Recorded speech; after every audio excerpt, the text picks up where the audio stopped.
Looking for 2 to 3 days itinerary? Well, maybe this vlog can help you. Hi everyone, it's me, Ofriends Vlog, and for today's video, I'm going to walk around Aminunun, Kadikoy, Balat, and Ryuglu. Let's go! By the way, I'm staying in Halcali where my partner is staying, so easy for me to access their metro.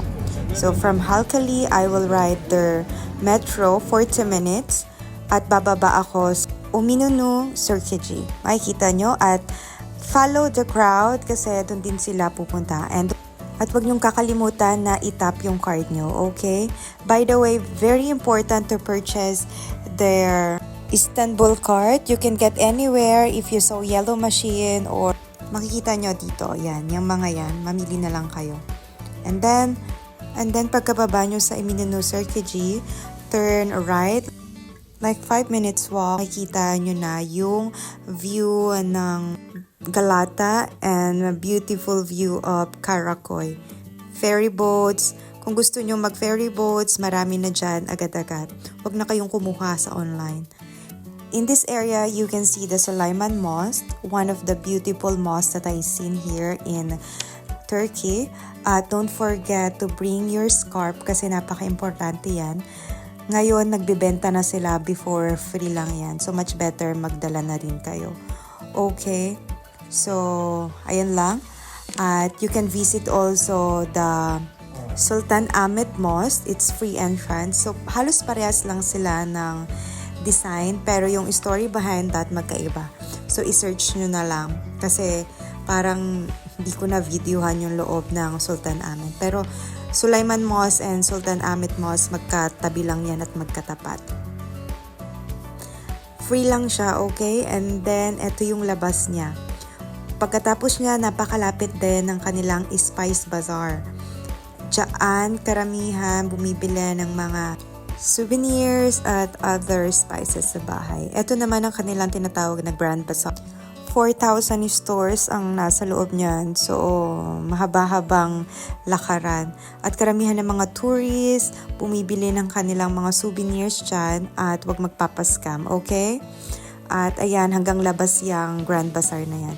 And then after that, pwede kayong mag-ikot-ikot sa labas. As I told you, you need to wear comfortable shoes kasi nga more on walking dito kung gusto mo na malibot itong lugar. So, much better din magdala ka na rin ng Band-Aid para if ever masugatan yung paa mo. Ganun lang. At sa lugar na to, maraming mga pagkain. So, make sure na wag kang magpapaspam kasi nga pag sa tourist place na yan, maraming mga tourist, mahal ang pagkain. So, ikot-ikot ka lang dyan kasi napakaganda ng mga architecture. At makikita mo rin yung Golhani Park. Isa yan sa mga magagandang park sa Istanbul. Good thing is not that crowded nung pumunta ako. Kasi minsan talaga crowded dito.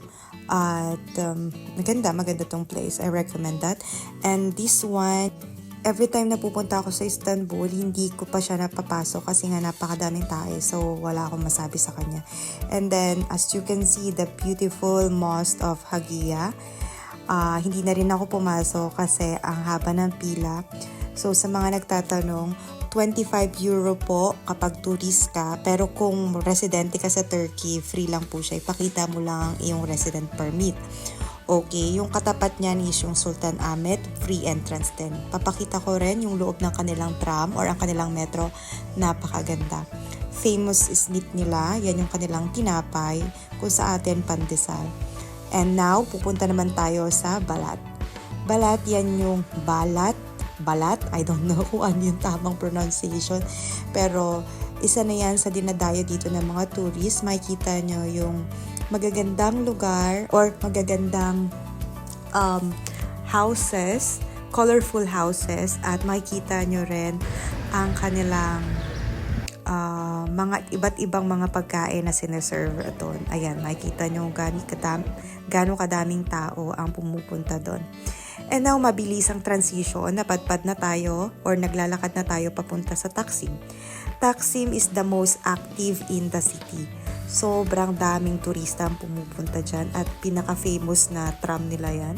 At makikita nyo rin ang St. Anthony of Padua. ang ganda niyan sa loob. So, you must to visit. Okay? At that time, na pumunta rin ako sa isang exhibit ng isa sa mga Turkish artist dito. At that time, naswertehan ako at free. So, ayan, pumasok din ako. Sayang naman na hindi makita kasi mahilig din ako sa art. And of course, mahilig din ako sa sweets. At lastly, pumunta kami sa Galata Tower or Galata, pero under renovation, hindi kami nakaakyat sa labas. So, I think matatapos na tayo. Kung meron kayong mga katanungan, just comment down below, okay? Bye-bye! Thanks for watching!